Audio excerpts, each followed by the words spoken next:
NerdRemix Radio. NerdRemix. NerdRemix Radio. NerdRemix Radio. Are you here for the feeding? NerdRemix. NerdRemix Radio. NerdRemix. NerdRemix. NerdRemix Radio. NerdRemix. NerdRemix Radio. NerdRemix. NerdRemix Radio. NerdRemix. Due to some violent content, parental discretion is advised. 3, 2, 1, and go.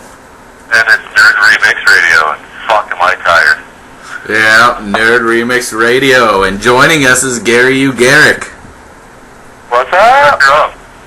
It's been a while since we chatted with Gary Ugarek. We've never chatted on him on this site before. No, it was the other one. You made the Deadlands movies, right? Yeah. Deadlands 1 and 2, yep. Okay, I haven't seen either. I think I saw the first one. I'll have to check out the second one. I'm sorry you had to sit through that. I tell everybody, man, just forget Deadlands The Rising. Just go to Deadlands 2. It's more of what I was aiming for the first time around and just couldn't. But, you know, some people I've had people argue with me, you know, literally at conventions saying, I love Deadlands 1, and I'm like, what were you smoking? Because I sure as shit didn't like it. I liked it.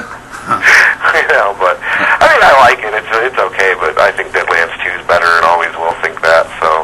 Alright, lightning round question. What did you think about Zombie Doomsday? Zombie Doomsday? I was in Zombie Doomsday.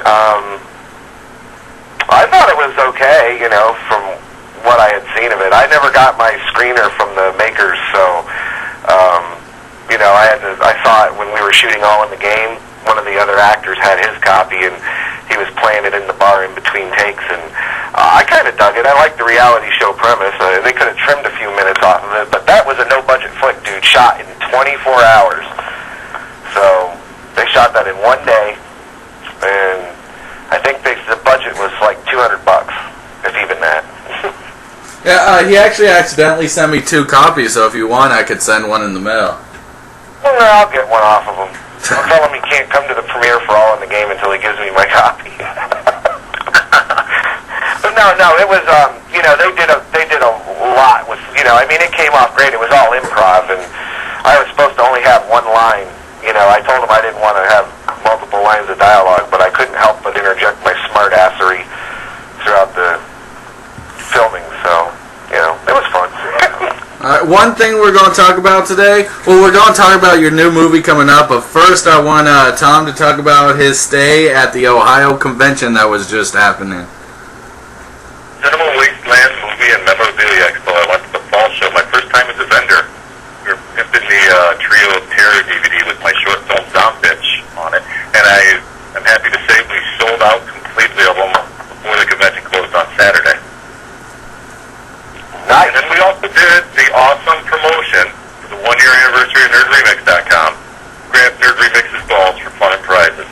And a lot of convention goers came by and reached into the ball sack, grabbed hairy balls, and I'll have some footage of that going up on the site and on YouTube and whatnot later. And there's actually some celebrity ball grabbers, not actually convention guests, because I didn't really get to talk to anybody, and this convention, the guest list was kind of a niche market, but it was a Frank Henenlotter thing. I never actually saw Henenlotter myself. I guess he was in and out. But I did get to say hi to William Forsythe, and I got to have a few beers with David M. Juice, my boy from Dawn of the Dead. We got pretty good up together. In fact, Tom Berdinski, the Italian zombie movie guy who I shared a dinner table with, he kind of ended up drinking the rest of his beer one night. That was fun. That was really, really fucked up Friday night. And then Saturday, we did the cruise. Cameron Scott was also there. We directed Post One of America 2021 and Graveyard Blues that was on the stage. But the prize promotion went great. We spread the word of the website a lot. So we should have quite a few more fans and people want some cool stuff. I'm going to run down the list of people that donated just so we can get them a shout out. Like our biggest 2 sponsors that sent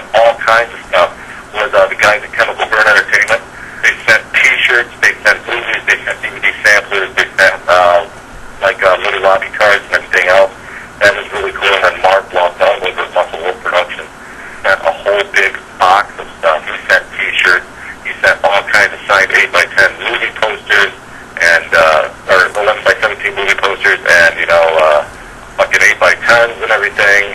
And then he actually sent their old convention banner that had all the guys from Muscle Wolf Productions on it. And to other people that donated, like Drew Golduck, who did the tape, he donated an autographed poster and a DVD.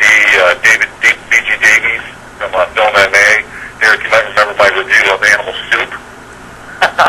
He actually sent a bunch of copies of movies and a bunch of stuff from his new features that are coming out. And he sent that actually airmail from the UK. And then Lieber Booth. So it seems like you just had a lot of stuff that you gave out. Oh, hell yeah. Anthony Sumner, the guy, Tiny Club Pictures, he sent 3 Slices of Life posters and Lulu posters. Michael Mahoney from Maniac Films, he did that Deadly Detour. He sent T-shirts and DVDs. Jason LaGorry sent Alien Vengeance 3D glasses and cards.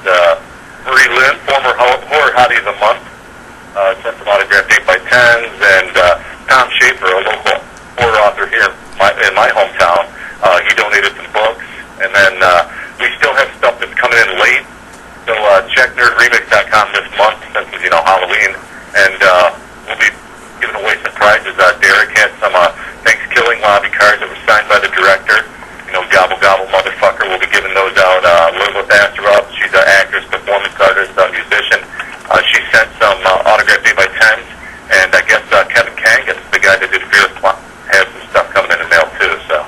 And Gary Ugarek sent 500 DVDs. Yeah, we gave out a lot of stuff, man. A lot of people got some really cool shit. And I don't think people, there was actually people that were like too metal. I was saying, hey, you want to win a prize? And, guys walking through a horror with this grim look on their face, they're just too fucking metal to stop and get a prize. Hey, dude, you're at a fucking horror convention. You're among kindred spirits, or at least you're supposed to be. Lighten up for about 5 fucking minutes.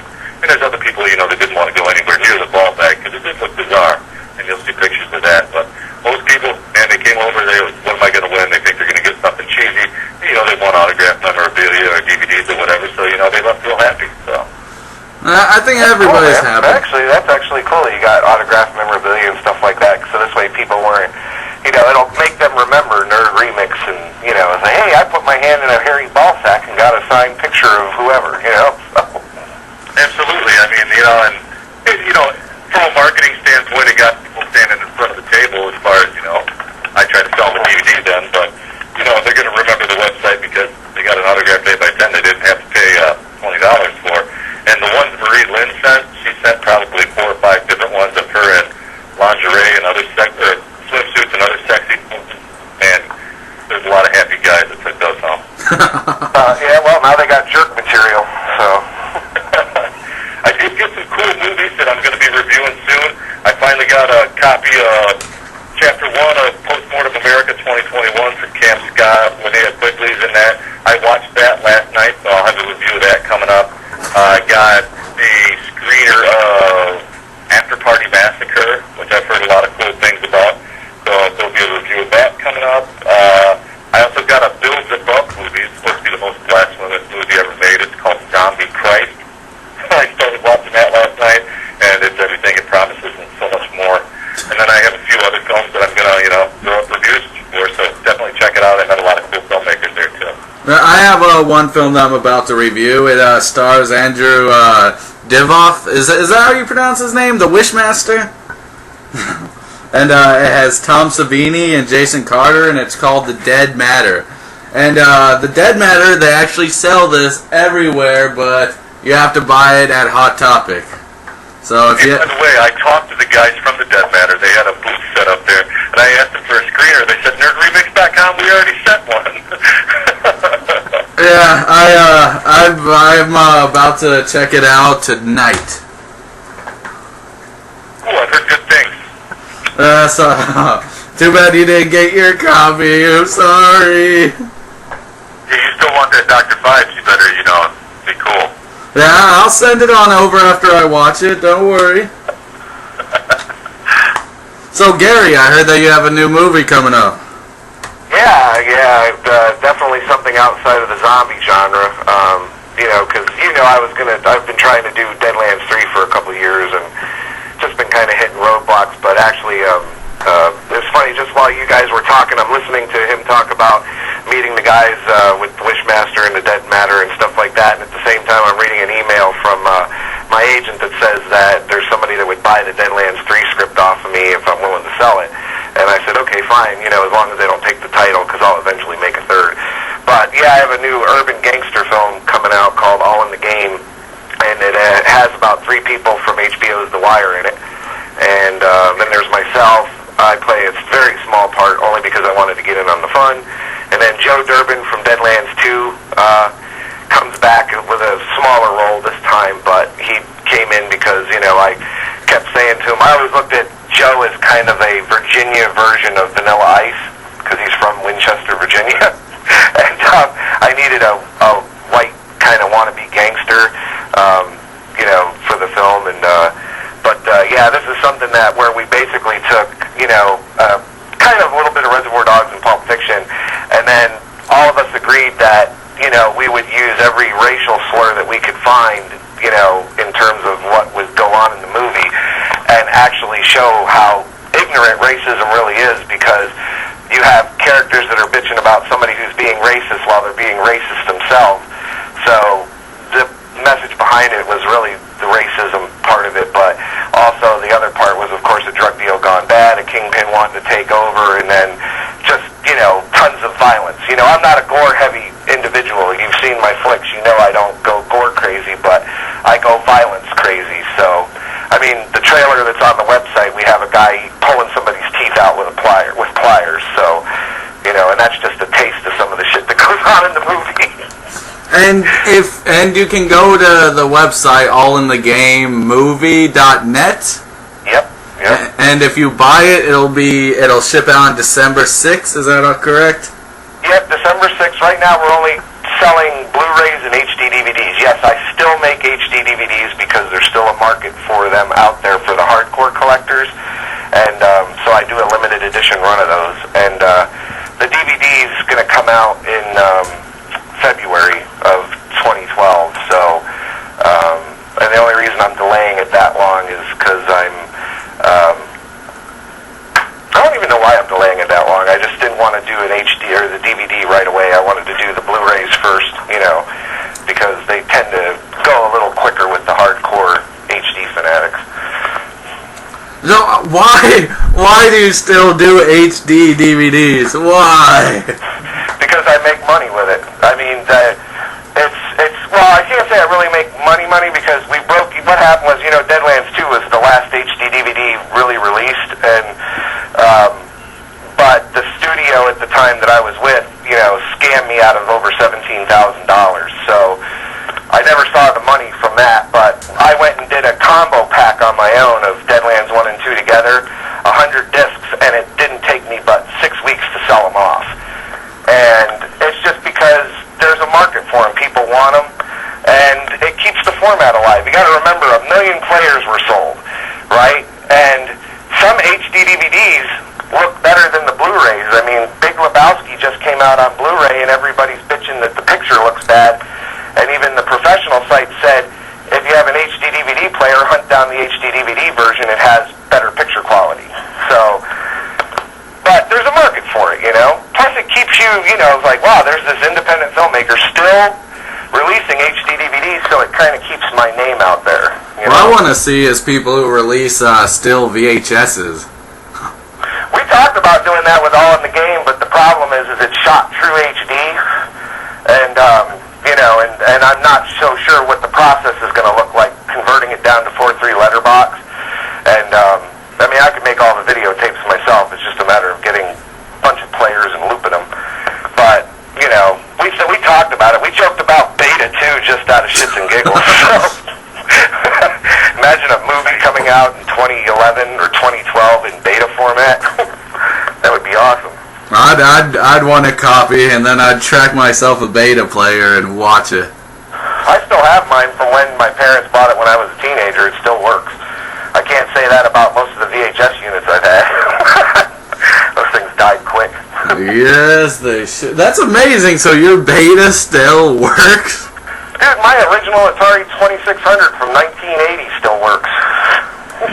Nice. So, I got all of my gizmos, even my Sega Genesis still works. I mean, I play that all the time. I'm an NBA Jam fanatic. Alright, nice. I can't go to the Atari. That is way too old school for me. But I still. Oh, come on, man. There's some awesome games on there. The cheesy Pitfall from Atari is so much fun. Remember when I was born? I was raised with original Nintendo, so that's what I was into. Tecmo Super Bowl, one of my favorite games. I had 2600 back in the day, man. There used to be like really primitive cheat codes for Space Invaders. Like if you but I mean, off on, you can get unlimited guys and all that shit. But you know how games are $60 today? Remember, Atari games back even in the 70s and 80s were $50. You know, yeah, $50 then was like, you know, $200 now. I remember one time for my old NES system buying a Double Dragon, and it cost me like $48. Yeah, I mean, it's insane, you know, how much games are, and I'm not a big gamer anymore. I just, you know, I mean, I have a PS3, I have the Xbox 360 and all that stuff, but mostly the shit I play now is, basically, I still play Need for Speed, Hot Pursuit, and then I go into Grand Theft Auto, Vice City, and just go on a rampage. So, you know, I don't play them to get to the ultimate goal, which is winning. I don't care. Yeah, I've been playing Dead Island nonstop. How is that? I mean, the trailer was fantastic. I mean, there was people having a huge uproar over that trailer, and I was at a film fest in February, and I actually recorded a thing on YouTube and told people to get over themselves. I was like, you know, it's a freaking video game for crazy. I think I don't know, about 600 hits the first night. The video game's fun. Nothing like the trailer. Actually, on the website, if you go to right now, NerdRemix.com, you can see that we actually have an interview with the writer of the game. Well, one of the writers of the game. Yeah, I'll have to check it out, because I was really, I loved that trailer, the music, the way it had put it together, you know, the little girl, everything. I was like, this thing, I said, fuck the game, turn it into a movie. They are. They are? Good. I heard they weren't touring with it, but, I'm sorry? It's a bold new project. Careful what you wish for. Hey, you know, I'll tell you what, man, one movie I'm not looking forward to is World War Z. Have you seen the clips on YouTube? No, I have not. Behind the scenes? It's all it is 28 days later. That's all it is. The zombies run, they're infected people, they're not, you know. I mean, I don't care about running zombies, I use them, but Max Brooks's book, they were slow, shambling, you know, I mean, come on, stick to the source material, guys. Exactly. Yeah, you know, 28 days later, a lot of people are doing the infected zombies now. I actually didn't think that movie was too bad, and a lot of people shit on me for this, but I actually think 28 Weeks Later was a better film. But hey, that's just... I like 28 Weeks Later. Jeremy Renner was great in that, and I mean, I had seen him before in SWAT and some other stuff, but yeah, I like 28 Weeks Later. I like 28 Days Later because it was very apocalyptic, you know, where 28 Weeks didn't have the apocalyptic feel that 28 Days did, but I liked it, you know, I thought it was good. I saw it in theaters. I was like, okay, all right, you know, this works. I'm digging it, you know, it's all right. But yeah, a lot of people just hate those because they're diehard Romero shamblers, and, you know, I'm just like, I've been at cons, and no offense to any of the listeners or convention goers, but, you know, seriously, stop sucking George's dick, you know, because his track record lately isn't that good. Diary of the Dead, I think, was starting the downfall for him. Land of the Dead, I think, was a good film. But it wasn't it wasn't about the zombies, really. Land of the Dead was horrible, dude. I was in Toronto for a shoot. I was one of the zombies in that movie. When the premiere came, I sat in that theater in Pittsburgh. I was hammered. And I turned to my friend, and I didn't realize how loud I had said it, and apparently the whole freaking theater heard it. I was like, turned in, this movie fucking sucks. And to this day, I still hate Land of the Dead. I tried to watch it 5 times and hate it. I like it. And it's Diarrhea of the Dead. Larry, I thought, was a little better than Lamb because it returned to a creepier form. It had a more creepier vibe to it. And then Survival was just god-awful horrible, you know. Yeah, I was sitting there. Survival was just, I'm sitting there watching this because I got a free Blu-ray from that. And And I'm like, are you people serious? I mean, they actually wasted $4 million on this. And then I'm thinking of Shaun of the Dead, because those guys spent $4 million on that. And I'm like, you got showed up by your own fans. You know, I mean, Survival was horrible, horrible, horrible. You know, out of the 3 new ones, I prefer Diary. So. I kind of mentioned fanboys getting upset about the source material and everything else a little bit ago. But what do you think about all the people that are bitching about The Walking Dead? All the Darabont getting fired? I'm one of them. I'm pissed. I'm pissed. Darabont getting fired is bullshit, but I'm saying the first season of it, I mean, I kind of half-assed read a little bit of the comic book storyline, but I tried not, let that influence what I thought of the TV series.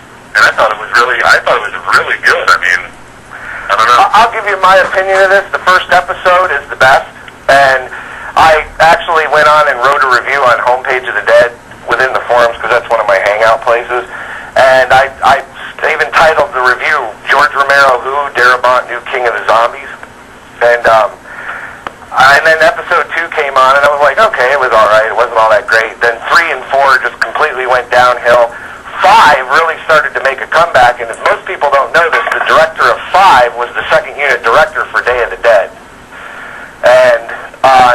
And then episode 6 I really like. So I go in the order I watch them is usually, if I tell people my favorites are 1, 6, 5, 2, 3, and 4. That's how I rate them. So, but I'm going to watch the first episode of season 2. Oh shit! You gotta be kidding.